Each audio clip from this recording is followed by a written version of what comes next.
নমস্কাৰ বন্ধু বান্ধৱীসকল ৰাতিপুৱাৰ শুভকামনা জনাই মই মোৰ ভিডিঅ' আৰম্ভ কৰিছোঁ। আজি দিনটো যাতে আপোনালোকৰ ভালে যায় মই তাৰে কামনা কৰিছোঁ। আজি বৰ গৰম পৰিছে। এতিয়া পুৱা 9:30মান বাজিছে। মই ৰাতিপুৱা দুটামান কেক বনালোঁ। কেককেইটা নিলেও আৰু এতিয়া ভাবিছোঁ পাকঘৰত কিবাকিবি মায়ে অলপ আগবঢ়াইছে পাকঘৰত, আৰু মই ভাবিছোঁ অকণমান টেঙা মাছৰ আঞ্জা খাওঁ নেকি, গৰম যিহেতু বেছি পৰিছে। সেইকাৰণে বাঁহৰ গাজৰ খৰিচাৰ লগত পুঠি মাছ হয়তো সকলোৱে খাই পাইছে, কিন্তু হ'লেও মই মোৰ ফালৰ পৰা কেনেকৈ বনাওঁ, একেবাৰে কম বস্তুৰে কেনেকৈ বনাওঁ আপোনালোকক দেখাবলৈ যত্ন কৰিম। আপোনালোকে ভিডিঅ'টো সম্পূৰ্ণকৈ চাব বুলি আশা ৰাখিছোঁ। আমি এফালে যোৱাৰ কথা আছে। যোৱা মানে ফুৰিবলৈ যোৱা নহয়, ওচৰতে প্ৰায় সদায় এইকেইদিন আমি গৈয়ে আছোঁ তালৈ। আৰু মোৰ কণমানিটো আছে, আপোনালোকে দেখা নাই, আজি দেখিব। কণমানিটোকো মই লগত লৈ যাওঁ সেই ঠাইলৈ, আৰু তাত কি হৈ আছে আপোনালোকক দেখাম। এয়া খৰিচা, পাঁচফোৰণ, পিঁয়াজ আৰু পুঠি মাছকেইটা মই নিমখ হালধি সানি থৈছিলোঁ। আনফালে কেৰাহীত তেল গৰম হ'বলৈ দি থোৱা আছিল। ইয়াতে মাছকেইটা দি দিছোঁ মই। মাছকেইটা মই সম্পূৰ্ণ টানকৈ ভাজি নলওঁ, অলপকৈ ভাজিম। আৰু আনফালে মই আন এখন কেৰাহীত তেল গৰম হ'বলৈ দি থৈছিলোঁ। তাতে পাঁচফোৰণকেইটা দি দিছোঁ, আৰু পাঁচফোৰণকেইটা ফুটি উঠিছে। মই এতিয়া ইয়াত পিঁয়াজ দি দিম। মই পিঁয়াজকণ অকণমান ভালকৈ ভাজি ল'ম। এয়া পিঁয়াজ ভজা হৈ গ'ল। এতিয়া ইয়াত মই হালধি দি দিছোঁ। হালধি আৰু পিঁয়াজ মিক্স হোৱাৰ পিছতে মই তাত বাঁহৰ খৰিচাখিনি দি দিম। এয়া খৰিচাখিনি অলপ ভাজি ল'ম। খৰিচা বেছি ভাজিবৰ প্ৰয়োজন নহয়েই, কেঁচাকৈও খাব পাৰি। এয়া প্ৰায় হৈছেগৈ। মই এতিয়া ইয়াত অকণমান সোৱাদ অনুসাৰে নিমখ যোগ কৰিম। এয়া নিমখ দি দিলোঁ। মই কমকৈ বনাইছোঁ, কাৰণ আমাৰ ঘৰত খৰিচাৰ আঞ্জা খোৱা মানুহ মা আৰু মই দুগৰাকীহে, সেইবাবে মই কমকৈ বনাইছোঁ। আপোনালোকে ইয়াত আলু আৰু বিলাহী দিব পাৰে, আলু বইল কৰি পিটিকা কৰি দিব। এইখিনি প্ৰায় হৈয়ে উঠিছে। মই এতিয়া ইয়াত পানী দি দিম।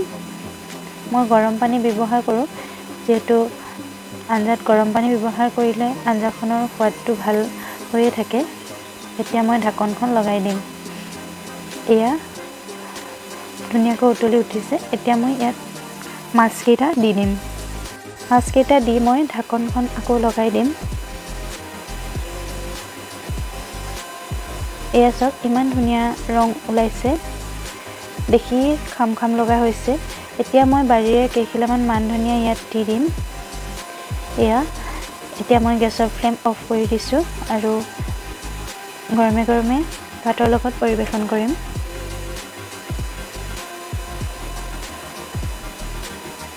এয়া দেখিবলৈ বৰ ধুনীয়া হৈছে। আপোনালোকেও খাই চাব। কিন্তু যদি আপোনালোকৰ বিষ আছে, পুৰণি বিষ, তেনেহ'লে আপোনালোকে এই আঞ্জাখন নাখাব, কাৰণ বাঁহগাজ বিষৰ কাৰণে বেয়া বুলি ময়ো শুনিছোঁ। গতিকে আপোনালোককো সেই কথাটো জনাই দিছোঁ। এয়া আমি ঘৰৰ পৰা ওলাই আহিলোঁ।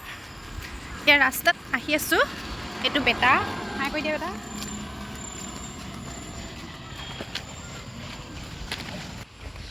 এয়া আহি পাইছোঁহি গন্তব্যস্থান, মানে নামঘৰ, আমাৰ গাঁৱৰ নামঘৰ। এয়া মইনাসকলে সেৱা কৰি তেওঁলোকৰ কৰ্মশালাৰ কাৰণে সাজু হৈছে। এয়া মইনাসকলৰ গুৰু শ্ৰীমন্ত শংকৰদেৱ সংঘৰ ধেমাজি জিলা শাখাৰ বায়ন শ্ৰীযুত বিকাশ শইকীয়াদেৱ, তেখেতলৈ আমাৰ শ্ৰদ্ধা নিবেদিছোঁ। লগতে অশেষ ধন্যবাদ, কাৰণ তেখেতৰ সহায়তে আমি 13 জুন 2022 তাৰিখৰ পৰা আমাৰ জ্যোতিৰ্পা মইনা পাৰিজাতৰ মইনাসকলক দশৱতাৰ নৃত্য প্ৰশিক্ষণ দি থকা হৈছে, আৰু মইনাসকল পৰাও হৈছে দেই বহুত। এয়া মইনাসকলৰ নৃত্য আপোনালোকে দেখিছেই। ইয়াৰ পৰাই কেইজনমান বচা বচা মইনাই ধেমাজি জিলা মইনা পাৰিজাতৰ সৌজন্যত হ'বলগীয়া পাৰ্ক নিউজৰ মইনামেল অনুষ্ঠানভাগিত অংশগ্ৰহণ কৰিবলৈ যাব। তেওঁলোকে তাতো দশৱতাৰ নৃত্যৰ প্ৰদৰ্শন কৰিব।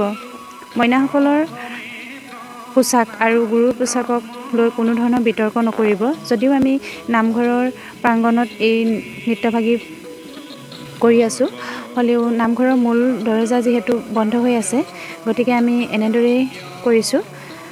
তাৰ বাবে যদি কিবা ভুল ত্ৰুটি হৈছে ক্ষমা কৰি দিব বুলি আশা কৰিছোঁ। আপোনালোকে নৃত্যভাগী অলপ উপভোগ কৰক আৰু মই আজি ইয়াৰ পৰাই মোৰ ভিডিঅ'টি সামৰণি মাৰিম। আপোনালোকে যদি মোৰ ভিডিঅ'টি চাই ভাল পালে তেনেহ'লে মোৰ এই নতুন চেনেলটি ছাবস্ক্ৰাইব কৰি মোক মৰম দিব বুলি আশা কৰিছোঁ। এয়া চাওক মোক কণমানিটিও নাচিবলৈ চেষ্টা কৰিছে। আপোনালোকে অকণমান চাওক। মই আজিলৈ সামৰিছোঁ। ধন্যবাদ। নৰসিংহ ৰূপে কিয়া বিদাৰিলা তাৰ জয় ৰাম ৰাম কে কব হৰি ও হৰি হে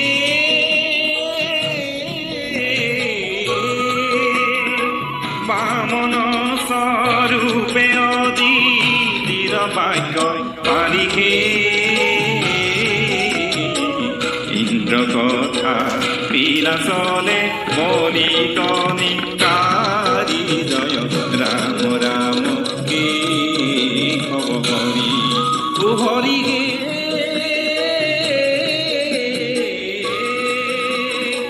কইলা নাপ ৰঘুৰাম নামে অৱতাৰগে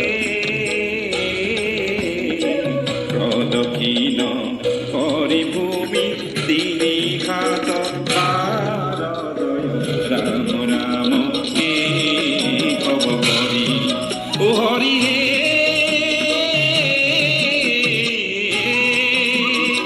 শ্ৰীৰাম ৰূপে কইলা তয় অৱতৰিগে বনবাস কপিলা পিতৃৰ বাক্য